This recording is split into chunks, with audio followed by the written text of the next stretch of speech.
तमाम देखने वालों को खुशामदीद। अगर अभी तक आपने हमारा चैनल सब्सक्राइब नहीं किया है तो प्लीज़ सब्सक्राइब कीजिए। बेल बटन को ज़रूर दबाइएगा ताकि मेरी तमाम आने वाली वीडियोस आप तक पहुंच सकें। इसके अलावा वीडियो अच्छी लगे तो लाइक कीजिएगा। लाइक करेंगे तो अपने ख्यालात का इजहार ज़रूर कीजिएगा। शुक्रिया।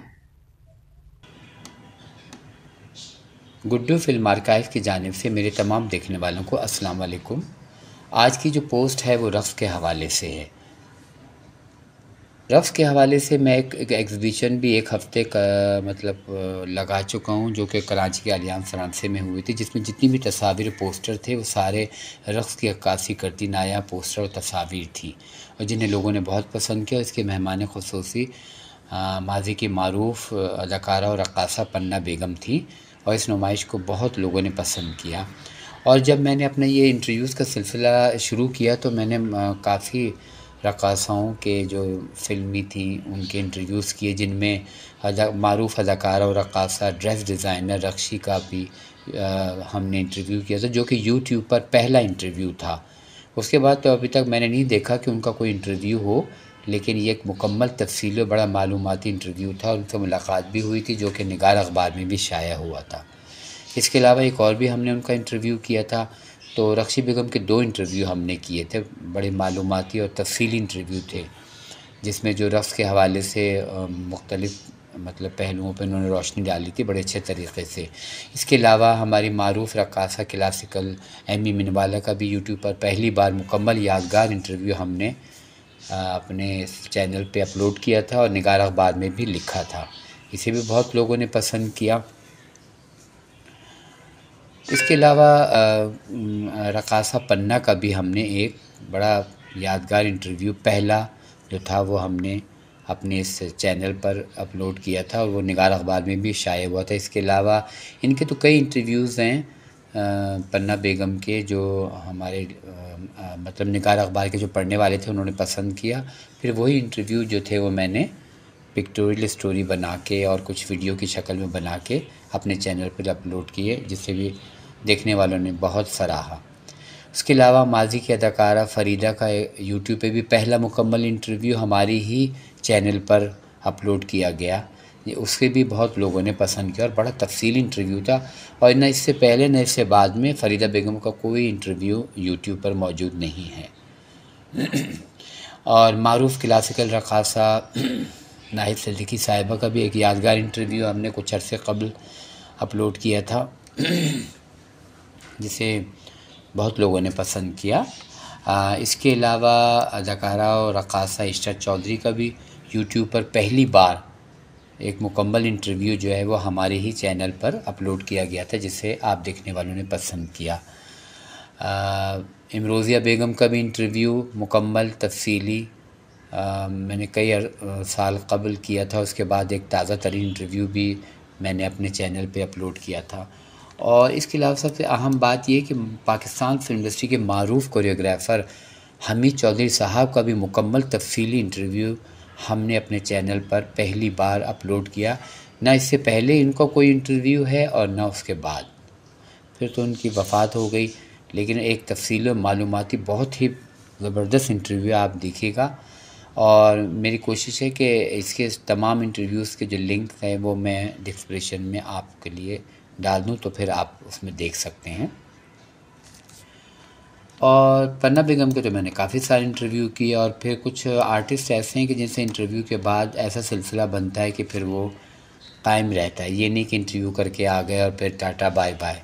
कई आर्टिस्ट ऐसे हैं जिनसे अब तक हमारे जो है ना मरासिम है, और जैसे बहुत घर जैसी बात हो गई। अल्लाह सबको खुश रखें। आज की हमारी पोस्ट भी ये रफ़्स के हवाले से है। यूट्यूब पे पहली बार पाकिस्तानी रक़्क़ासा परवीन बॉबी का पहला इंटरव्यू। पाकिस्तान फ़िल्म इंडस्ट्री की मारूफ़ रक़्क़ासा परवीन बॉबी ख़ामोशी से दुनिया छोड़कर चली गईं। अफ़सोस, अल्लाह मरहूमा की मग़फ़िरत करे, आमीन। बहुत अफ़सोस हुआ। परवीन बॉबी हमारे मुल्क की बासलाहियत फ़नकारा थीं। परवीन बॉबी ने बतौर रक़्क़ासा 1975 की फ़िल्म हथकड़ी से अपने फ़नी करियर का आगाज़ किया, और बेशुमार उर्दू पंजाबी फ़िल्मों में बतौर रक़्क़ासा अपने फ़न का मुज़ाहरा किया और बेहद कामयाब रहीं। कोयटा शहर से ताल्लुक़ रखने वाली अदाकारा परवीन बॉबी का असल नाम परवीन था, जब हम परवीन बॉबी का इंटरव्यू करने गए तो हमें क्या जवाब मिला, परवीन बॉबी के आखिरी अयाम कैसे गुज़रे, परवीन बॉबी ने फिल्म इंडस्ट्री छोड़ी और फिर खामोशी से दुनिया भी छोड़ गई। परवीन बॉबी अपनी ज़िंदगी पर एक किताब भी लिखना चाहती थी। परवीन बॉबी ने अपने पहले इंटरव्यू में अदाकारा मुमताज़ के बारे में क्या कहा था, परवीन बॉबी ने अपने इंटरव्यू में फिल्म इंडस्ट्री के लोगों के बारे में क्या कहा था और आखिरी दिनों में क्या कहा, ज़िंदगी के आखिरी दिनों में फिल्म इंडस्ट्री के बारे में क्यों बात नहीं करना चाहती थीं। तमाम सवालों के जवाबात इस वीडियो में मुलाहिज़ा फरमाइए। इस वीडियो में यूट्यूब पर पहली बार गुड्डू फिल्म आर्काइव के चैनल पर परवीन बॉबी की नायाब फिल्मी कलेक्शन शेयर की जा रही हैं। परवीन बॉबी ज़ाती तौर पे मुझे बहुत पसंद थी और बाकी तफ़सीलात जो है वो आप इस वीडियो में देखिएगा। एक बार फिर आखिर दुआ है कि अल्लाह ताला परवीन बॉबी की मग़फ़िरत करे, आमीन।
परवीन बॉबी हमारे मुल्क की बासलाहियत फ़नकारा थीं जिन्होंने बेशुमार उर्दू और पंजाबी फ़िल्मों में बतौर रक़ासा अपने फ़न का मुज़ाहरा किया और बेहद कामयाब रहीं।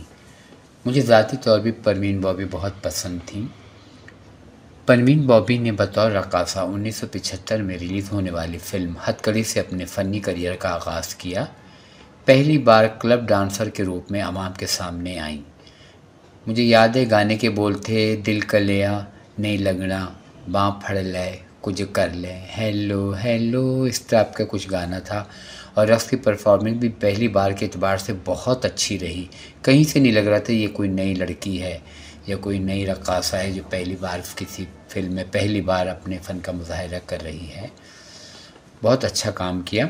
इसके अलावा उसके बाद उन्होंने आंसू और शोले जिसके गाने के बोल थे, टकराओ जाना, चाहत के जाम, 1976 की फ़िल्म सोसाइटी गर्ल का मशहूर गाना, एक कटी पतंग होती है सोसाइटी गर्ल, जो अपने वक्त में बेहद मशहूर और मकबूल हुआ, वो आपको सबको याद होगा। इसके अलावा फ़िल्म शबाना का गाना तूने प्यार से देखा पर ज़बरदस्त रक़्स का मुज़ाहरा किया।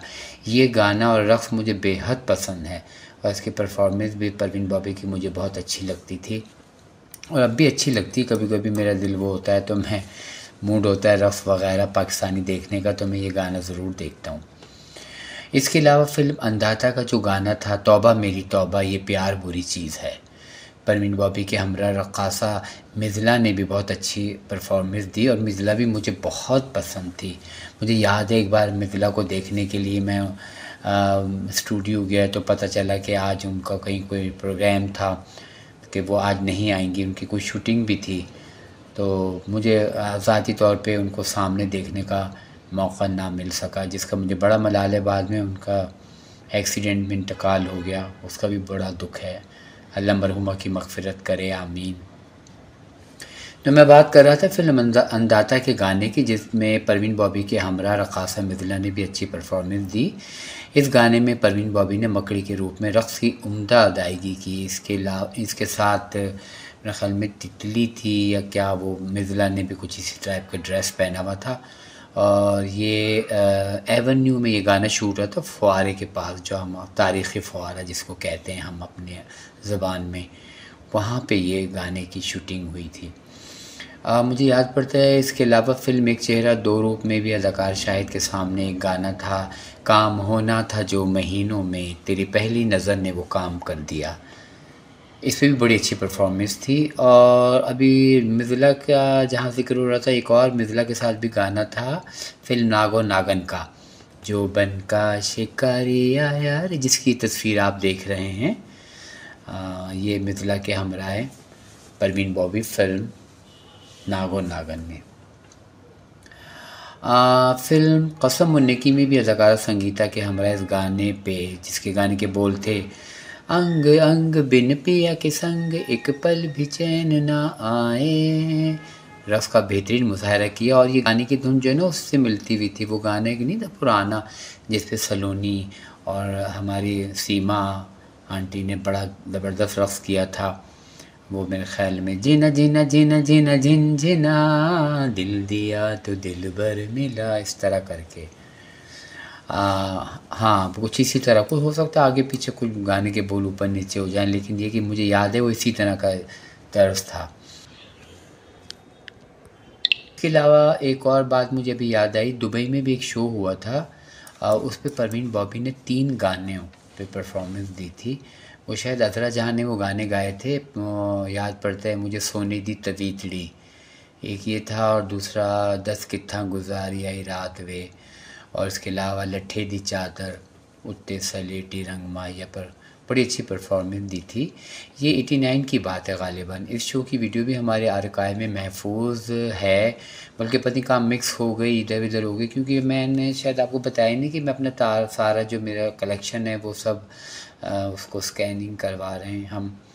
और इंशाल्लाह ताला बहुत जल्द वो सारा इस रूप में हमारे आर्काइव में सेव हो जाएगी, क्योंकि आपको पता है कागज़ ये वो सब चीज़ें तो फट जाती हैं, कीड़े लग जाते हैं, तो अब इनको महफूज करना भी तो है। ये जो आप तस्वीर देख रहे हैं ना, अनीता और फिरदौसी बेगम और बीच में परवीन बॉबी हैं, ये भी बड़ा ज़बरदस्त गाना था। मैडम नूरजहान और नाहिद अख्तर की आवाज़ में। यार जदों चोरी चोरी यार नू बुलाए, बड़ा मज़ा आए है बड़ा मज़ा आए। ये बहुत अच्छा गाना था। और इसकी ख़ास बात ये कि जहाँ तक मुझे याद है, ये नाहिद अख्तर और मैडम नूरजहां का पहला डुएट्स गाना था। दोनों ने साथ पहली बार गाया था। और बकौल नाहिद अख्तर के इस गाने के बाद मैडम नूरजहां ने मुझे 500 रुपये इनाम दिए। गाना भी लाजवाब था और इस गाने की जो पिक्चराइजेशन है ये भी बहुत अच्छी है तीनों की। इसके अलावा फ़िल्म दुक्की तिक्की में भी इन्होंने बड़ा अच्छा डांस किया था। मुझे गाने के बोल इस वक्त याद नहीं। फ़िल्म वक्त में भी क्लब का इनका एक डांस था। इसके अलावा फ़िल्म वारंट में भी इनका एक रक़्स था जिसकी तस्वीर आप देख रहे हैं।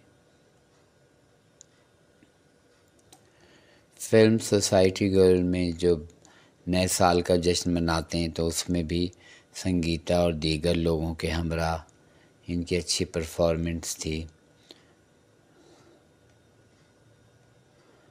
फ़िल्म औलाद में भी एक म्यूज़िक पे डांस था, मुझे याद आ रहा है।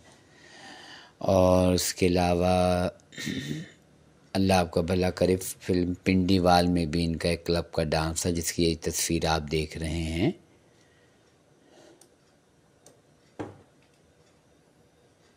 फ़िल्म दो ज़िद्दी में भी एक रक़्स था इनका। इसके अलावा देखा जाएगा में भी एक रक़्स था जिसकी ये बुकलेट की तस्वीर आप देख रहे हैं।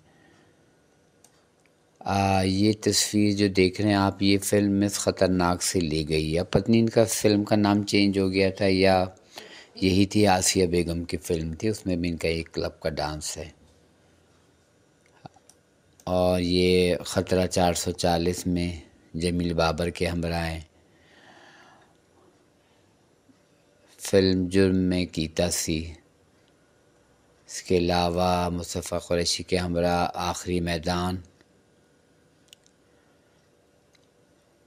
धरती लहू मंगदी, और भी कई हैं तस्वीरें तो जो मेरे हाथ में लग रही ना फ़ोल्डर में, तो वो मैं आपसे शेयर कर रहा हूँ। ये तस्वीर भी मुझे हाथ लगी। ये फ़िल्म एक सितम और सही, मेरे ख़्याल में संगीता बेगम की मुकम्मल फ़िल्में रिलीज़ ना हो सकी। कवि साहब भी थे इसमें, संगीता बेगम डायरेक्शन दे रही हैं, उस्मान पीरज़ादा के हमरा परवीन बॉबी। ये इस फ़िल्म की तस्वीर एक है, ये कलर में तस्वीर है। और ये तस्वीर इनके साथी फ़नकार शाहनवाज़ साहब मरहूम के साथ इनकी तस्वीर है। ये तस्वीर की ख़ास बात ये है कि ये फ़ोटो सेट की नहीं है, बल्कि ये पोस्ट कार्ड्स से हमारी जो कलेक्शन थी ना उसमें से मैंने मुंतखब की है। पोस्ट कार्ड कलेक्शन में से ही तस्वीर निकाली गई है। फिर वक्त तो गुज़रता रहा और फिर वक्त के साथ साथ डांस करने वालियाँ बैठ के फिर डांस देखने लगी, जैसे कि ये तस्वीर आप देख रहे हैं। ये मेरे ख़्याल में शायद साहब बीबी या तवाइफ़, क्या नाम है, इस तरह के 3 नाम थे ना, उस फ़िल्म से ली गई है। ये मूनस है, मूनस रज़ा, हमारे दोस्त की भांजी, बॉबी रज़ा की भांजी। मेरे सामने इसका बचपन बीता है। इनके बारे में भी एक अच्छी मैं वीडियो बनाऊंगा इंशाल्लाह, उसमें फिर तफसील बताऊंगा। इस तस्वीर में आप देख रहे हैं कि ना परवीन बॉबी बैठी हुई हैं ज़िल्ले सुभान मरहूम के साथ, जिनको चक्रम कहते थे, उनके हमरा बैठी हुई हैं, रक़्स देख रही हैं और मूनस रज़ा महवे रक़्स हैं। और ये उल्टे हाथ पे हमारे आप देख रहे हैं कि रानी एक्स्ट्रा जो गर्ल जिसका मैंने इंटरव्यू किया था, ये वो बैठी हैं।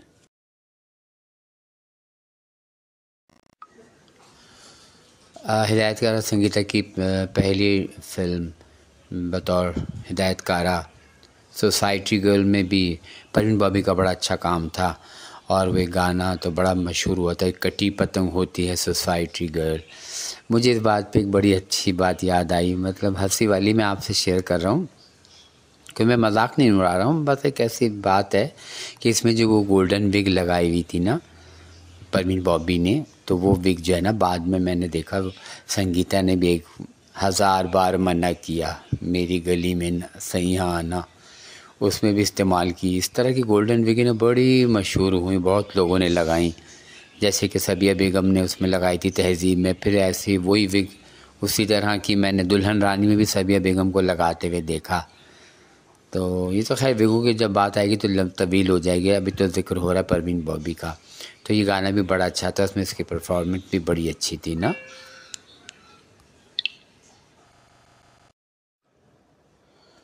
देखने वालों से मैं अपने यही कहूँगा, दिल तो मेरा बड़ा चाह रहा था कि परवीन बॉबी साहिबा के जो ख़ास खूबसूरत रक़्स हैं और गाने हैं वो मैं आपको उनकी एक एक झलकियाँ आपको दिखाता। लेकिन फिर वही वाली बात कि सारी इतनी मेहनत करो, फिर वो यूट्यूब पे कॉपीराइट क्लेम का चक्कर है, फिर उसको या तो म्यूट करो या रिमूव करो, उसमें फिर हमारा सारे जो इंटरव्यू का हुस्न भी ख़राब हो जाता है और फिर मुझे नहीं अच्छा लगता ना कि फिर उसको दोबारा काट पीट के फिर दोबारा से बनाओ। इसलिए मैंने उसको तस्वीरों की शक्ल दी है और वीडियो से गुरेज किया है।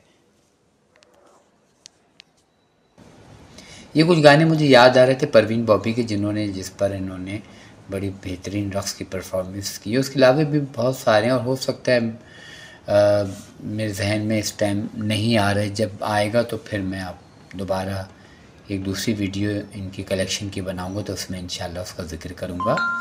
इस तफ़सील को बयान करने का मेरा मकसद ये है कि आपको माज़ी के खूबसूरत नग़मात और परवीन बॉबी की परफॉर्मेंस याद आ जाए और यादों के दरीचों से परवीन बॉबी उभर कर आपकी नज़रों के सामने जलवागर हो जाए। परवीन बॉबी का ताल्लुक़ कोयटा से था। असली नाम परवीन और फ़िल्मी नाम परवीन बॉबी। बॉबी के इजाफ़ी नाम के साथ मशहूर हो गया पड़ोसी मुल्क में भी एक मारूफ अदाकारा परवीन बॉबी या बाबी हुआ करती थी। और दूसरी ख़ास बात यह है कि परवीन बॉबी अदाकारा मुमताज़ की हमशक्ल थी और मुझे तो कई फ़िल्मों में ऐसा रक़्स करते हुए ऐसा लगता था दूर से कि जैसे मुमताज़ की शबीह आ रही है, और कुछ स्टाइल भी ऐसा हो जाता हो सकता है वो उनको पसंद भी करती हों। होता है ना एक आर्टिस्ट जो डांसर होता है या एक्टर होता है, उसका कोई ना कोई आइडियल होता है, उसके जहन में ज़रूर कोई ना कोई आर्टिस्ट होता है। हो सकता है उनके जहन में भी ये हो, पर मौका ही ना मिल सका कि हम उनसे ये बातें शेयर करते या पूछते। तो रक़्स की अदायगी में भी मुमताज़ के रक़्स का नज़र जो है ना बहुत मुझे आता था, उन अंग भाव बड़ा मिलता जुलता था। बल्कि कई फ़िल्मों में गाने के दौरान मुश्किल होती थी कि परवीन बॉबी है या मुमताज़। बहरहाल इसमें कोई शक नहीं कि वो हमारे मुल्क की अच्छी फ़नकारा रही हैं। परवीन बॉबी ने मिज़ला इमरोज़ी, अनीता, इशरत चौधरी, सैयद नग्गो, नाज़ली और दीगर फ़नकारों के हजूम में अपनी जगह बनाई थी। ये बड़ी बात है और बहुत मकबूल हो गई थी। कितने ही हमारे मुल्क के फ़नकार ऐसे हैं कि जो इस दुनिया को छोड़ गए, कूच कर गए, लेकिन उनके जाने का किसी को इल्म ही नहीं होता। यहाँ तक कि आपको मैं एक हैरानकुन बात बताऊं कि न जो उनके साथ काम करने वाले हैं उन तक को भी नहीं पता कि हमारे साथी फ़नकार दुनिया से गुज़र गए। एक बार ऐसा हुआ कि अदाकार शाहिद साहब हमारी आर्काइव तशरीफ़ लाए विज़िट करने, तो वो हाँ फ़ोटो बोर्ड पर तस्वीरें लगी हुई थी आर्टिस्टों के साथ।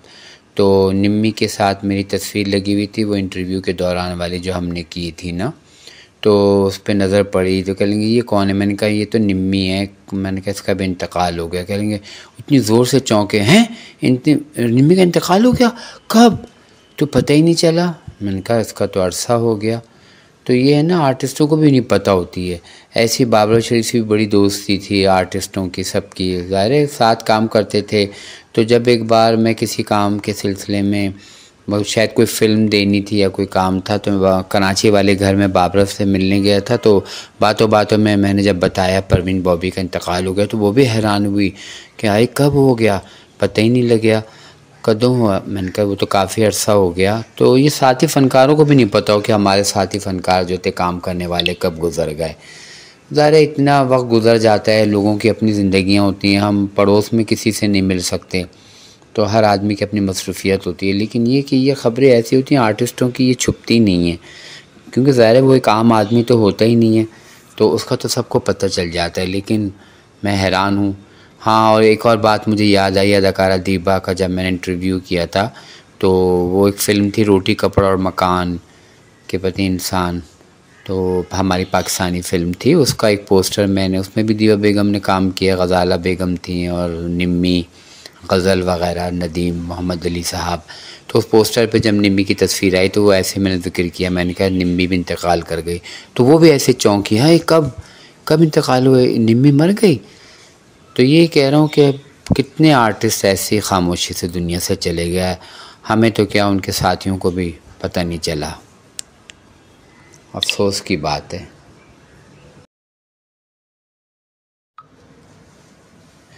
ये तो आप बात सब बखूबी जानते हैं कि एक अरसे तक हमने पाकिस्तानी फ़िल्मी अखबारात में अपने इंटरव्यूज़ आर्टिस्टों के किए हैं और उन्हें आप लोगों ने बहुत पसंद किया है। और सबसे पहले ही मैंने पुराने आर्टिस्टों को फ़ोकस किया, उन्हें ढूंढा और उनकी मतलब उनके हालात ज़िंदगी आप लोगों के सामने मैंने पेश किए, जिसे लोगों ने बहुत पसंद किया।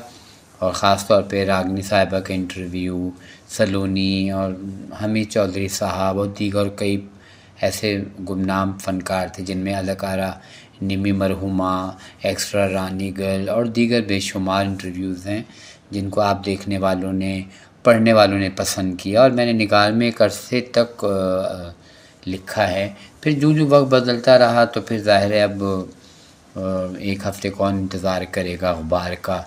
तो वीडियो की शक्ल में मैंने अपने जो इंटरव्यूज़ थे वो मैंने ऑडियो इंटरव्यू किए थे उसके लिए, निगार अखबार के लिए। फिर उसको मैंने शाया होने के बाद फिर मैंने जब ये यूट्यूब चैनल पे अपना काम शुरू किया तो मैंने उनको पिक्टोरियल स्टोरी बना के और वीडियो जो भी थी आप देखने वालों से शेयर की, जिसमें कुछ खामियां गलतियां भी हैं। ज़ाहिर मुकम्मल कोई चीज़ नहीं होती, ये सिलसिला तो रहता ही है। निगार अखबार में शाया होने वाला परवीन बॉबी का ये आर्टिकल मैंने लिखा था, जो कि उनकी वफ़ात के चंद दिनों बाद मैंने तहरीर किया था, जो कि निगार अखबार में शाया हुआ था। कई बार सोचा, मौका मिला कि मैं इसको लिखूं, तो आधा थोड़ा लिख दिया, फिर उसको छोड़ दिया और फिर मैं भूल भी गया, इतना अरसा बीत गया। तो अभी कुछ अरसे पहले मैं अपनी फ़ोल्डर्स वगैरह थे, कुछ तस्वीरें ढूंढ रहा था, तो उसमें ये मुझे परवीन बॉबी का फ़ोल्डर मेरे सामने आया है। तो मैंने जब उसे ओपन किया तो उसमें तो पता नहीं क्या कुछ लिखा हुआ सारा।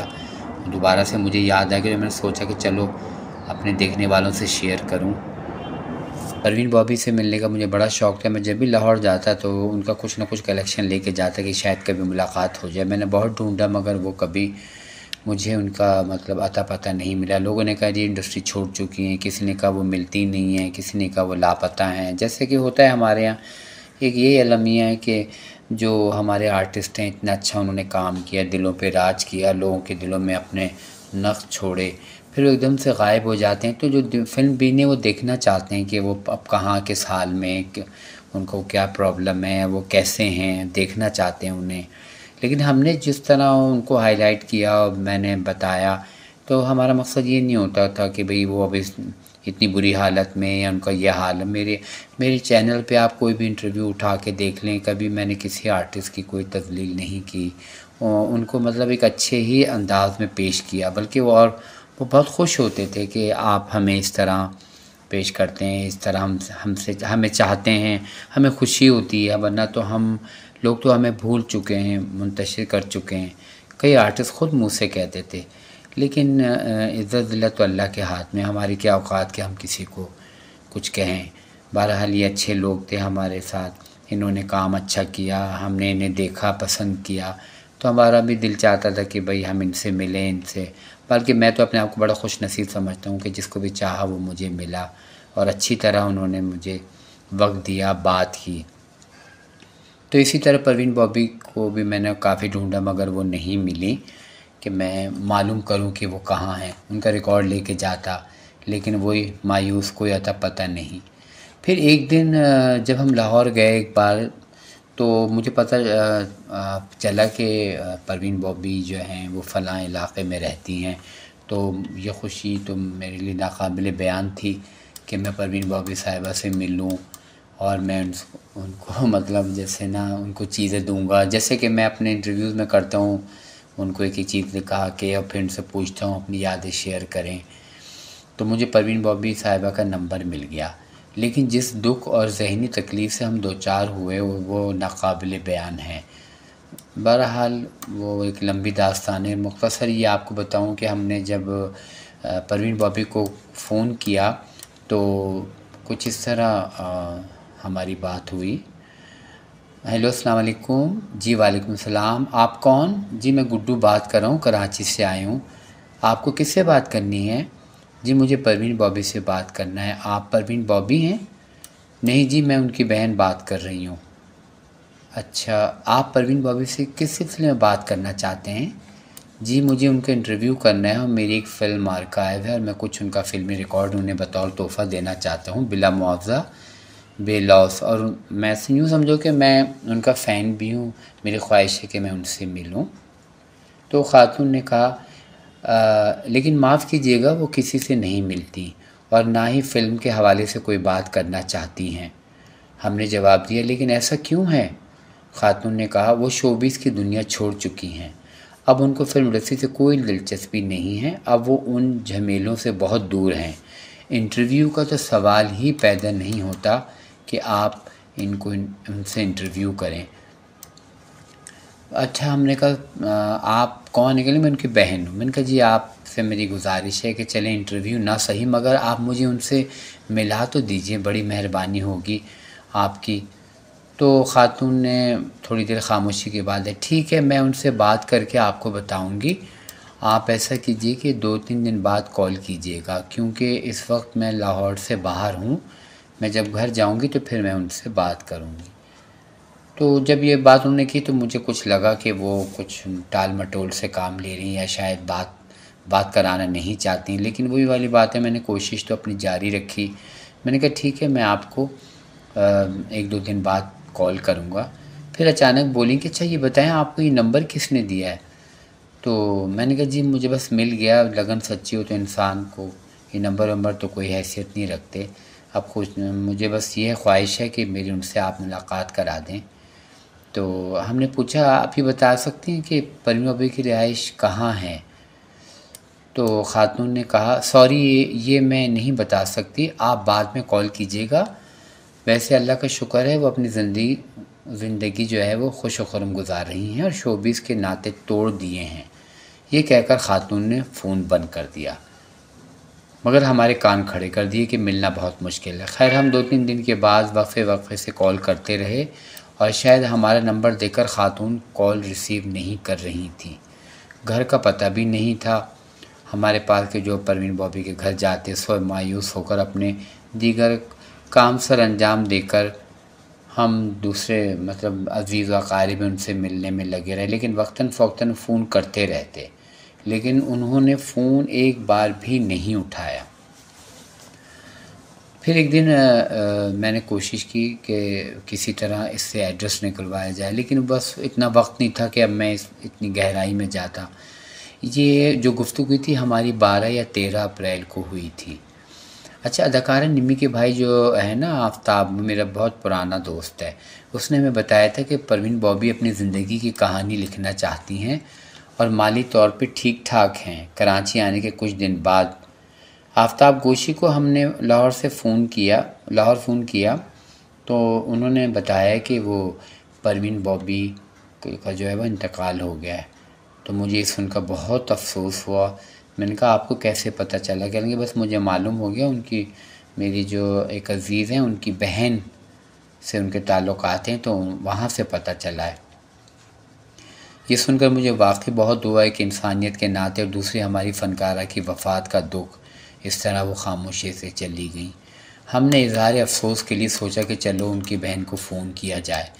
फिर हमने परवीन बॉबी की बहन को 30 अप्रैल को फ़ोन किया था, मुझे याद है। अस्सलाम वालेकुम। वालेकुम सलाम। जी मैं गुड्डू बात कर रहा हूँ कराची से, मुझे परवीन बॉबी की बहन से बात करना है। जी मैं परवीन बॉबी की बहन ही बोल रही हूँ, शायद मेरी आपसे पहले भी बात हो चुकी है। मैंने कहा जी आपको याद होगा मैं पहले आया था तो आपसे मैंने कहा था कि मुझे परवीन बॉबी से मिला दें। तो कह ली जी जी मुझे सब याद है, मैं पहचान गई हूँ आपको। हमने पूछा क्या परवीन बॉबी का वाकई इंतकाल हो गया है या ऐसी कोई अफवाह है? हाँ जी उनका इंतकाल हो गया है।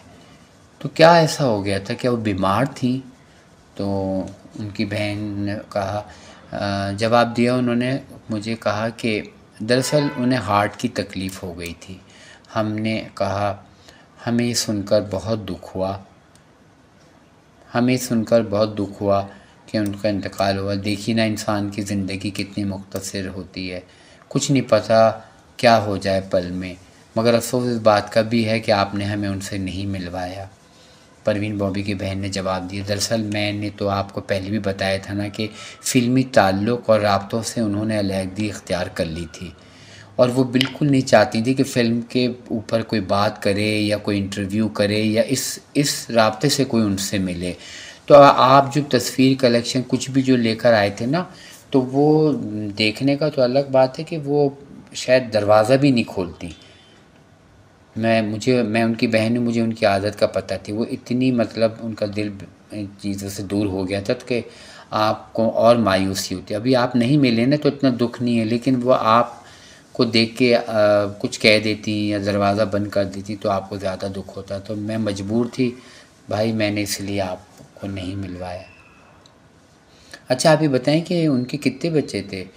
तो उनकी बहन ने जवाब दिया कि उनकी सिर्फ 2 बेटियां हैं और दोनों अपनी अज़वाजी ज़िंदगी से मुतमईन हैं, अपने घरों में खुश व खुर्रम हैं। उन्हें किसी बात की तकलीफ़ नहीं थी और ना ही परवीन बॉबी को कोई तकलीफ़ थी। बस वो नहीं चाहती थी किसी से मिलना, वो कमरे में ही रहती थी। तो अच्छा, आप ये बताएं कि आप तो कराची में थे, आपको कैसे इत्तला मिली? तो हमने कहा, वो अदाकारा निमी के भाई हैं ना, आफ्ताब भाई, उनसे मेरी बात होती रहती थी। तो मुझे तो किसी ने बताया, तो मुझे यकीन नहीं आया, तो मैंने उसको फ़ोन किया तो उसने बताया कि हाँ जी, उनका इंतकाल हो चुका है। दूसरी बात यह है कि मुझे पाकिस्तान फिल्म इंडस्ट्री के पुराने फ़नकारों से बहुत उनसियत है। यही वजह है कि मैं परवीन बॉबी साहिबा से मिलने का ख्वाहिशमंद था, और मैंने कई साल जब भी आता रहा मैंने ढूंढा, मगर मुझे उनका पता नहीं मिला। लेकिन बड़ी मुश्किलों से मुझे जब नंबर मिला तो फिर आप ही ने उठाया। कि लेकिन दरअसल वो नई बात करना चाहती थी ना, मैंने आपको सारी बात बता दी, मैं मजबूर हूँ। बस भाई, आप दुआ में याद रखिएगा, वो तो दुनिया में नहीं। बस मैंने कहा शायद आप मुझे नहीं समझ सकी, उनका भी कोई कसूर नहीं, आपका भी नहीं। आप सोच रही होंगी जैसे अखबार वाले हैं, ये पत्नी क्या बातें करेंगे, क्या लिखेंगे, और फिर आप बता रही कि वो बीमार भी थी। खैर, मुझे अफसोस भी है ना मिलने का। तो परवीन बॉबी की बहन बोली, मैं बहुत माज़रत ख़्वाह हूँ, मगर एक तो उनकी तबीयत ठीक नहीं थी, दूसरी आपको मैं बता चुकी थी कि मैं लाहौर में नहीं हूँ, वरना ज़रूर मिलवा देती। बस अब आप उन्हें दुआ में याद रखिएगा। एक बार फिर मैं आपसे कह रही हूँ कि आप उनको अपनी दुआ में याद रखिएगा। फिर एकदम हमारे जहन में एक सवाल आया, ये बात फ़ोन पे ही हो रही है। हमने कहा, परवीन बॉबी कब से बीमार थी? वो तो काफ़ी अरसे से बीमार थी, फिर अचानक ही ये सब कुछ हो गया और वो चल बसी। हमें तो यकीन ही नहीं आता कि अब वो इस दुनिया में नहीं। बस क्या करें, ज़िंदगी मौत तो अल्लाह के हाथ में। तो आप ये बात सही कह रही हैं कि वो किसी से नहीं मिलती? हमने उनकी बहन से कहा। तो उन्होंने जवाब दिया, जी हाँ, बेटियों की शादियों के बाद उनका लाइफ स्टाइल ही बदल गया था और वह फ़िल्मी हवाले से किसी से भी नहीं मिलती थी। बहुत चंद ऐसे लोग थे जो पुराने, तो उनमें से कभी मुलाकात कहीं हो गई तो हो गई, वरना स्पेशली वो कहीं आना जाना नहीं था। बस अपने रिश्तेदारों में ही, हम लोगों में ही रहती थी। हमने पूछा कि परवीन बॉबी के कितने भाई बहन थे? तो उन्होंने कहा, उनके 2 भाई हैं, यानी हम 6 बहन भाई हैं ना, यानी कि 4 बहनें और 2 भाई। तो फिर हमारे जहन में एक बात आई। हमने कहा, अच्छा ये बताएं परवीन बॉबी का इंतकाल कब हुआ? तो उन्होंने जवाब दिया, परवीन बॉबी की बहन ने जवाब दिया, 26 अप्रैल को उनका इंतकाल हुआ है। मगर ये तो बताएं, ये जो कुछ आप पूछ रहे हैं क्या टीवी चैनल में देंगे या किसी अखबार में लिखेंगे? प्लीज़ ऐसा नहीं कीजिएगा, मेरे लिए कोई मसला होगा। हमारे घर का माहौल जो है ना, अब बदल चुका है, इस तरह की कोई ऐसी बात नहीं लिखिएगा। तो मैंने उनको तसल्ली दी, मैंने कहा नहीं, ऐसी बात नहीं है, ये मैं सिर्फ़ अपनी मालूमात के लिए, अगर मैं कभी उनकी कोई बायोग्राफ़ी लिखूं या कुछ अपने इनके बारे में कुछ लिखूं, तो मैं अपनी ये डायरी और आर्टिकल जो मैं लिखूंगा उसके लिए मैं पूछ रहा हूँ, वरना ये किसी चैनल वैनल या किसी और इदारे को देने का कोई सवाल ही पैदा नहीं होता। ये बस ये मैं अपनी तसल्ली के लिए। आपकी बड़ी मेहरबानी होगी, देखें प्लीज़ टीवी में ना दीजिएगा, मैंने आपको सब कुछ बता दिया और सही बताया। अच्छा भाई इजाज़त दीजिए, घर में बहुत मेहमान आए हुए हैं ताज़ियत के लिए, आप उनकी मग़फ़िरत की दुआ ज़रूर कीजिएगा। एक दफ़ा फिर कह रही हूँ, अल्लाह आपको खुश रखे। मैं माज़रत ख़्वाह हूँ, जो भी गलती हो तो माफ़ कीजिएगा। ये कह के खुदा हाफ़िज़ कहा और फ़ोन बंद कर दिया। और यूँ परवीन बॉबी की ज़िंदगी का बाप हमेशा के लिए ख़त्म हो गया। हमारे मुल्क के लातादाद फ़नकार जिन्होंने इस फ़ील्ड में काम किया, शोहरत कमाई और फ़िल्म इंडस्ट्री में अपने अरूज और ज़वाल के दौरान ही फ़ील्ड से आउट हो गए या फिर फ़िल्म इंडस्ट्री ने इन्हें फ़रामोश कर दिया। वो कहाँ हैं, किस हाल में क्या कर रहे हैं, किसी को कुछ पता नहीं। और अगर किसी फ़नकार का पता मालूम भी हो जाए तो फ़िल्म के मौजू पर तो वो फ़नकार क़तन बात करना ही नहीं चाहते। बल्कि कई आर्टिस्टों का मैं नाम नहीं ले सकता, अपने वक्त के टॉप के फ़नकार जो इस वक्त फ़िल्म इंडस्ट्री से आउट हैं, तो वो बिल्कुल ही इस मौज़ू पे बात नहीं करना चाहते और ना ही वो कहते हैं कि हमें कोई इस पहचान से हमें याद करे कि हम कोई आर्टिस्ट थे। तो पता नहीं क्या वजूहात थी। ज़ाहिर है हर चीज़ का एक वक्त चेंज हो जाता है, बच्चे बड़े हो जाते हैं। ज़रूरी नहीं है कि हर बच्चा ही अब ये पसंद करे कि उसके फैमिली के लोग इस फील्ड से वाबस्ता हैं। तो बाज़ लोग बुरा भी समझते हैं, बाज़ नहीं। जैसे मैं आपके पति क्या मसले मसाइल होते थे आर्टिस्टों के, उनके फैमिलियों के, जो मजबूर हो जाते थे। अभी एक टॉप की एक एक्ट्रेस थी, उनसे मेरी मुलाकात थी। वो भी बस बात की उन्होंने, ना वो तस्वीर बना रही थी ना वो वीडियो बना रही थी। तो मैंने कहा चलो मेरी आँखों ने तो उनको अपने कैमरे में महफूज कर लिया। मैं खुश तो हो गया कि हाँ भाई मैंने इनको देखा है। उनके बारे में मैं इंशाल्लाह बहुत जल्द एक वीडियो बनाऊँगा, तो फिर उसके बाद में आपसे शेयर करूँगा। जैसे कि मैंने आपको पहले भी बताया था कि परवीन बॉबी का ताल्लुक़ कोयटा शहर से था और वो वहाँ उनकी जो फ़िल्म के जो एक लगाव था और फ़िल्म में काम करने का जो जुनून था, उनको शौक़ था, वो उन्हें लाहौर ले आया। और वो मतलब पीछे से भी अच्छे खाते पीते घराने से थीं और कोई ऐसी मजबूरी नहीं थी जैसे अक्सर होता है कि मजबूरी के तहत कोई फ़िल्म इंडस्ट्री में आ जाए, तो ऐसा कुछ नहीं था। बस वो अपने शौक़ की खातिर और फ़िल्म में काम करना चाहती थी, जिसकी वजह से उन्होंने कोयटा से लाहौर का रुख किया। ये इंटरव्यू जो है वो शमा लाहौर, जैसे आपको पता है कि उसमें काफ़ी हमारे आर्टिस्टों के शुरू में इंटरव्यू हुए जो बाद में उनको फ़िल्मों में काम मिला। ये बहुत अच्छी बात है कि उन लोगों ने बहुत हौसला अफजाई हुई आर्टिस्टों की कि भाई फ़िल्म में आने से पहले लोग उनको थोड़ा जान भी लेते हैं। और जो फ़िल्म बीन होते हैं या जो फ़िल्म से मोहब्बत करने वाले लोग हैं, वो अखबारात रिसाले उस ज़माने में सब लोग पढ़ा करते थे, जिनमें हम भी शामिल हैं। हमें भी बड़ा शौक़ होता था कि हमें पता भी नहीं होता कि ये आर्टिस्ट ऐसे हैं, कल को क्या बन जाएंगे। तो जैसे कि हमने आपको बताया कि हमारी फ़िल्म आर्काइव में मौजूद परवीन बॉबी का कुछ कलेक्शन था जो हमने उनको देना था, उसमें उनका एक पहला इंटरव्यू भी शामिल था। वो इंटरव्यू पढ़ के मुझे बहुत मज़ा आया। उस वक्त उनकी एक ही फ़िल्म रिलीज़ हुई थी, हथकड़ी ना, पहली फ़िल्म बकौल इसमें जो परवीन बॉबी के मुताबिक। तो वो पहली फ़िल्म रिलीज़ हुई थी, उसके अलावा तो और फ़िल्में उनको तकरीबन काफ़ी सारी फ़िल्में मिली उनको, जिस पे वो वक्फ़े से काम कर रही थी रक़्स के हवाले से। तो वो जिन्होंने इंटरव्यू लिया था साहब ने, उन्होंने बहुत अच्छी एक बात की। उन्होंने कहा कि जी आपको जैसे अभी तो आप नई आई हैं, लेकिन जब आप कोई टॉप स्टार बन जाएंगी और हम आपसे मिलने आएंगे तो आप कहेंगी कि जी नहीं मैडम तो सो रही हैं, जी मैडम तो अभी नहीं हैं, आप बाद में आइएगा। तो उस सवाल के जवाब पे परवीन बॉबी बहुत हंसी। उन्होंने कहा नहीं ऐसी कोई बात नहीं है, मेरी पहली तो फ़िल्म तो अब रिलीज़ हुई है, आपने तो मेरा इंटरव्यू बहुत पहले किया है और है ना, मैं तो आपकी बड़ी शुक्रगुज़ार हूँ। बल्कि आप तो मेरे मोहसिन हैं कि आपने फ़िल्म में आने से क़बल मेरा इंटरव्यू शाया किया और मेरी तस्वीरें मैगज़ीन में शाया हुई, और मैं तो आपकी बहुत शुक्रगुज़ार हूँ, बल्कि आपकी मोहसिन हूँ और मोहसिनों की कदर करना चाहिए। और रूज और ज़वाल तो आनी जानी चीज़ें हैं, लेकिन अपने मोहसिन को नहीं भूलना चाहिए। ये बात परवीन बॉबी ने कही कि भाई मुझे कोई ऐसा नहीं है कि मैं कोई बड़ी आर्टिस्ट बन जाऊंगी तो मैं आपको भूल जाऊंगी। ये बहुत अच्छी बात की उसने। जमील कुरैशी साहब ने परवीन बॉबी से सवाल किया कि आप ये बताइए कि फ़िल्मी दुनिया में आकर आपने हमारे फ़िल्मसाज़ों, हिदायतकारों और अदाकारों के बारे में क्या राय कायम की इनके साथ काम करके? तो ये सवाल का जवाब देते हुए परवीन बॉबी ने कहा, फ़िल्मी दुनिया के बारे में सुन कर और पढ़ कर मैं काफ़ी खौफ़ज़दा थी, लेकिन यहाँ आकर मैंने महसूस किया कि ये जगह इतनी बुरी नहीं जितना इसका प्रोपेगेंडा किया जाता है। इंसान में अगर खुद एतमादी का जज्बा मौजूद हो तो इसे कोई मंजिल से दूर नहीं कर सकता। बस एक बात मैंने महसूस की कि बहुत कम फिल्मसाज और हिदायतकार नए चेहरों को बड़ा किरदार देने का रिस्क लेते हैं। वो उसको बड़ा किरदार इस शुरुआत में नहीं देते। इसके अलावा ऐसा भी होता है कि नए फ़नकार से कैमरे के सामने वही तवक्कुआत की जाती हैं जो पुराने आर्टिस्टों से। हालांकि इन्हें तो बड़ी रहनुमाई की ज़रूरत होती है, कहाँ एक सीनियर आर्टिस्ट और कहाँ एक जूनियर। हिदायतकार उसे पुराने फ़नकारों के साथ खड़ा करके उन जैसी ही परफॉर्मेंस की तवक्को रखता है। जब वो इसके मेयार की अदाकारी नहीं कर पाता या ज़रा नर्वस हो जाता है तो चंद एक रीटेक्स के बाद इसकी हौसला शिकनी की जाती है। ऐसा नहीं होना चाहिए।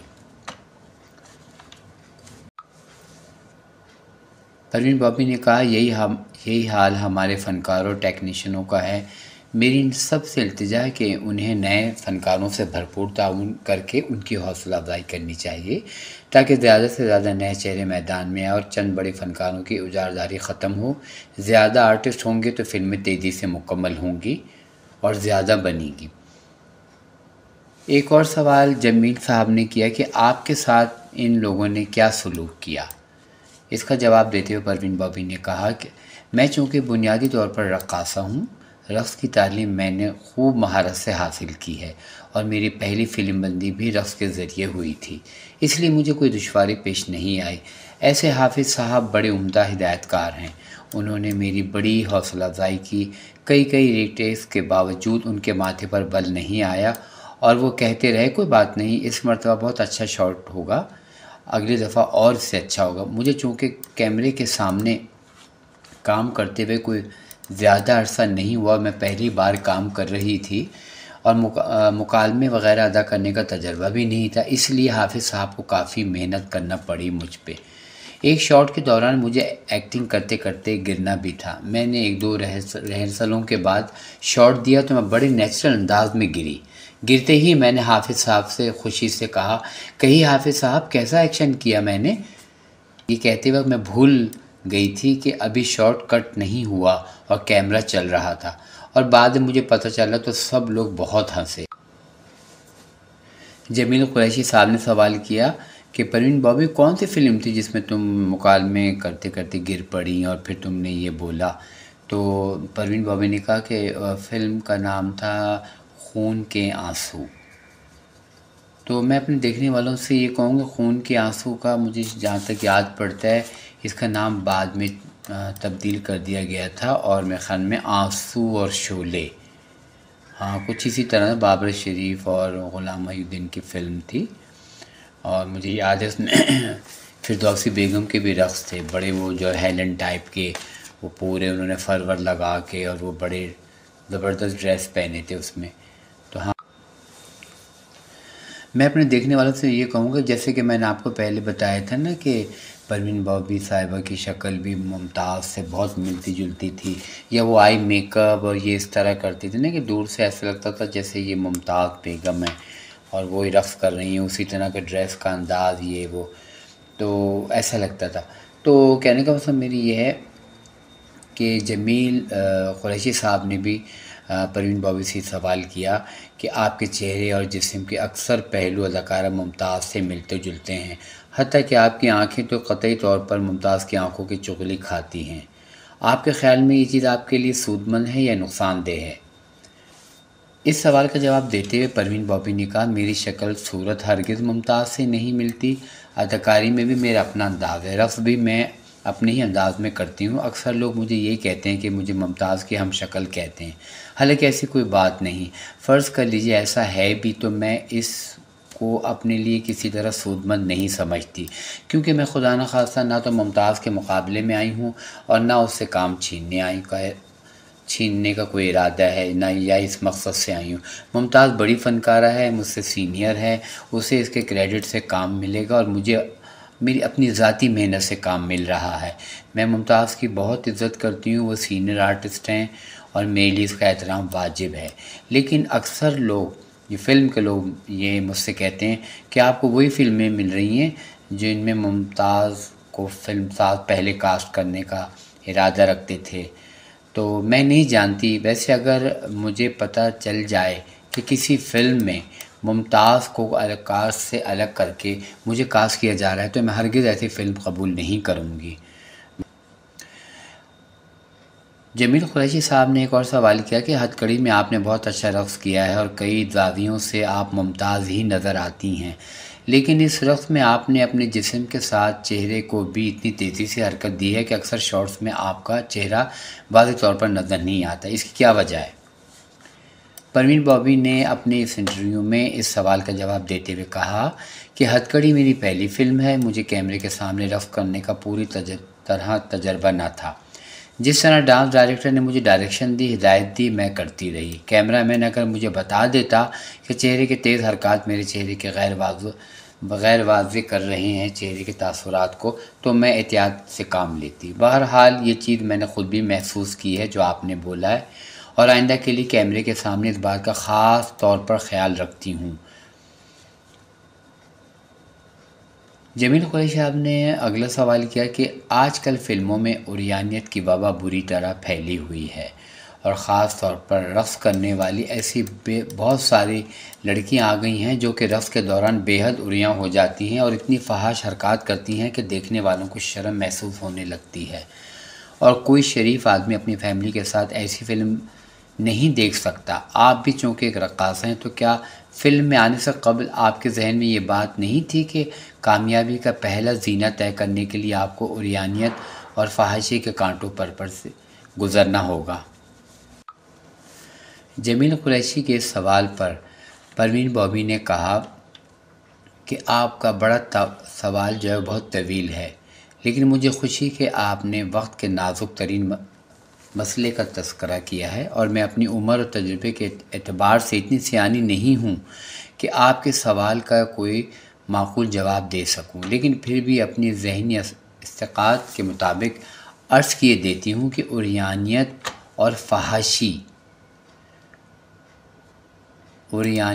फ़हाशी के इस सैलाब में हर वो लड़की बह जाती है जो फ़िल्मी दुनिया में कदम रखती है, ठीक है ना।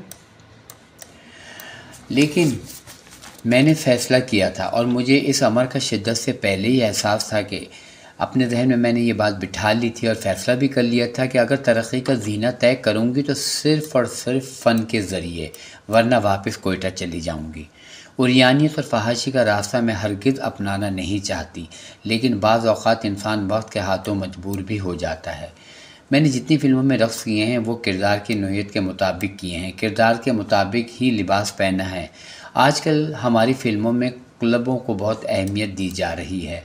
हर फ़िल्म, ख्वाह वो पंजाबी की हो या उर्दू की, क्लब का सेट ज़रूर लगाया जाता है, क्लब के रक़्स होते हैं। मुझे बाज़ मौक़ों पर ऐसे मॉडर्न लिबास भी पहनना पड़ते हैं जो देखने में काफ़ी उरियां नज़र आते हैं, लेकिन मैंने फ़हाश हरकत रक़्स के ज़रिए या रक़्स के दौरान नहीं की है और ना ही करूँगी।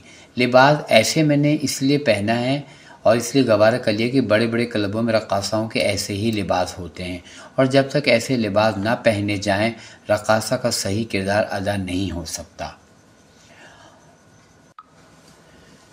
जमील कुरैशी साहब ने सवाल किया कि आपको किस फिल्मसाज, हिदायतकार, अदाकार या टेक्नीशियन ने अपने साथ ख़ास तौर पर बेतकल्लुफ़ होने की दावत दी?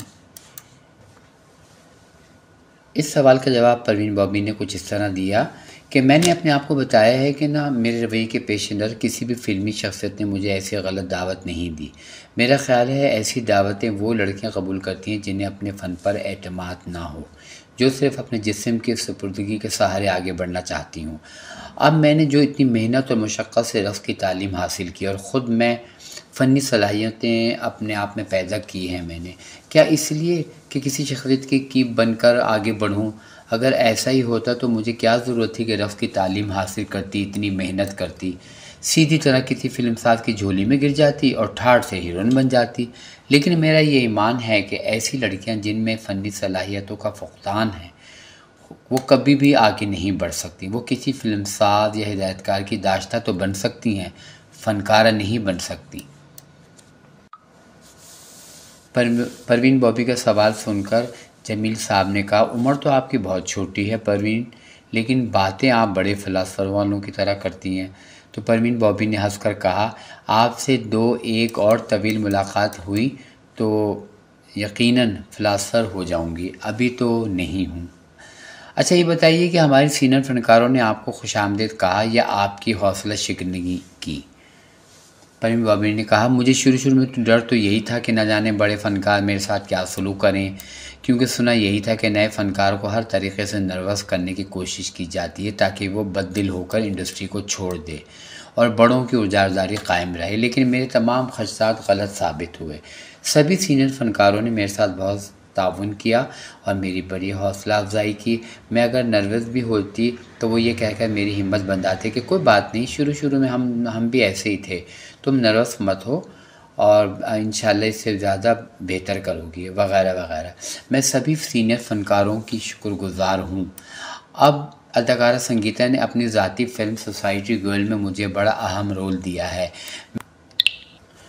संगीता बेगम खुद इस फिल्म की हिदायतकारा भी हैं और मुझे बड़ा अच्छा रोल दिया, मुझे बड़ी खुशी है। मेरे हर शॉट को बहुत सराहती हैं और बिल्कुल बहनों का सा सलूक मेरे साथ करती हैं।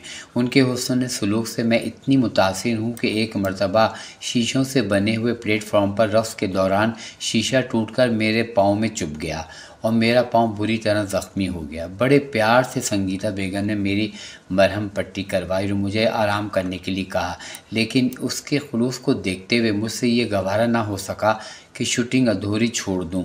चुनाचे मैंने ज़िद करके ज़ख्मी पाँव के साथ ही शूटिंग की। ये मेरे अंदर एक जज्बा था काम करने का, और जो सामने वाले का सलूक था उसने मुझे मजबूर किया कि मैं इसका कोई नुकसान ना होने दूं।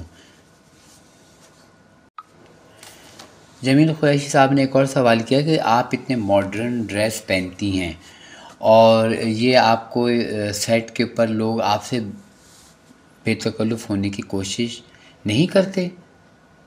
इसका जवाब उन्होंने दिया, परवीन बॉबी साहिबा ने, कि मैं आपका मतलब समझ गई हूँ। मैं आपको ये बता दूँ कि मैं इतनी जल्दी किसी से बेतकल्लुफ़ नहीं होती और ना ही बिला वजह की बेतकल्लुफ़ी पसंद करती हूँ। फिल्म बंदी के दौरान काम बड़ी बेतकल्लुफ़ी से करती हूँ, लेकिन शॉट के बाद काफ़ी रिज़र्व रहती हूँ, जिसकी वजह से लोग मुझसे रिज़र्व ही रहते हैं। वैसे सेट पर हंसी मजाक चलता ही रहता है, वरना तो इंसान 8-8 घंटे मुसलसल काम करते करते बोर हो जाए। जी, ये तो थी एक मैगज़ीन में शाये होने वाला परवीन बॉबी का पहला इंटरव्यू। एक फ़िल्म रिलीज़ होने के बाद पहला इंटरव्यू। उससे कबल एक इंटरव्यू उनका शाया हुआ था फ़िल्म में आने से पहले, लेकिन फ़िल्म में आने के बाद ये उनका पहला इंटरव्यू था। जो उन्होंने बातें की वो मैंने आपके सामने अपनी आवाज़ में पेश कर दी हैं, क्योंकि इसमें ज़रा ये मैगज़ीन को पढ़ने का और इस तरह ये PDF फ़ाइल में इसको सारा कुछ करने का वो फिर वो दूसरा एक तरीक़ेकार बन जाता है ना, तो इसलिए जैसा तैसा भी था उसको मैंने आपके सामने बयान कर दिया। कोई गलती हो तो माफ़ कीजिएगा। और इससे पहले कि मैं आपसे इजाज़त चाहूँ, आखिर में मेरी दुआ है कि अल्लाह ताला आप तमाम देखने वालों को सलामत रखे।